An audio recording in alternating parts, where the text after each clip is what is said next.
তো আপনি বুঝতেই পারছেন যে আমি সুদূর উত্তরা থেকে আসছি, এত জার্নি করে। আরো অনেক ভাই ব্রাহ্মণবাড়িয়া থেকে আসছে, বিভিন্ন জায়গা থেকে আসছে আমাদের যে ভাই ব্রাদার আছে। নিশ্চয়ই আমাদের ভিতর ভালোবাসা আছে বিধায় আমরা আসছি। আমরা টিমটাকে এত এমনভাবে সাপোর্ট করতে চাচ্ছি যে তারা জানুক যে বাংলাদেশের মানুষ কত ভালোবাসে তাদের। আমরা চাই তারা বিশ্বকাপ খেলুক, অলিম্পিক খেলুক, তারা এগিয়ে যাক সামনে। আমরা অলওয়েজ তাদের সাপোর্ট করব, রাত নাই দিন নাই যখনই হোক আমরা সাপোর্ট করব তাদের। একজন ফুটবল প্রেমী হিসাবে আমাদের চেয়ে আনন্দিত আজকে আর কেউ নেই।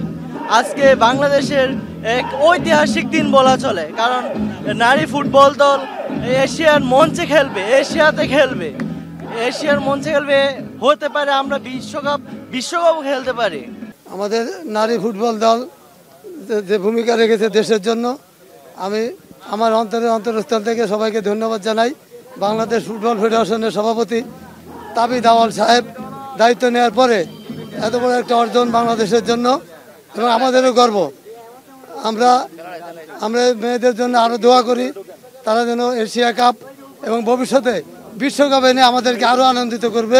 প্রাপ্তি তো অনেক, তারপরেও যে বাংলাদেশ নারী ফুটবল দল আজকে এই পর্যায়ে আসছে, অনেক বাধা, পরিশ্রম, ত্যাগ, তিতিক্ষার মধ্যে থেকে বাংলাদেশ নারী ফুটবল দল বিশ্বের আলোকিত করবে এবং এএফসি খেলে এশিয়া কাপে 6 নম্বর জায়গা করতে পারলেই আমরা বিশ্বকাপ খেলবো ইনশাল্লাহ। আমাদের এখানে পর্যাপ্ত পুলিশ আছে এবং আমাদের থানার ওসি, তারপরে ইন্সপেক্টর ইনভেস্টিগেশন এবং পেট্রোলিং ইন্সপেক্টর, এরা আমরা সবাই আছি এবং পর্যাপ্ত ফোর্স নারী এবং পুলিশ আছে।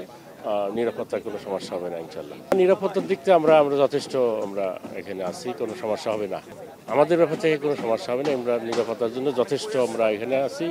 এবং আমাদের ডিসি এডিসি মহোদয় তারাও মনিটরিংয়ে আছে, তারা আমাদেরকে মনিটরিং করতেছে এবং আমরা এখানে যথেষ্ট ফোর্স মোতায়েন করা হয়েছে। এখানে নারী আছে 10 জন আর 1 প্লাটুন পুরুষ পুলিশ আছে এবং থানার ওসি, তদন্ত, মোবাইল পেট্রোল এবং এলাকার যত মোবাইল পেট্রোল এখানে আমরা এনগেজ করে রাখছি এবং এখানকার অফিসার ইনচার্জ এবং আপনার ইন্সপেক্টর তদন্ত এবং পেট্রোল ইন্সপেক্টর এবং সাদা পোশাকেও আছে আমাদের।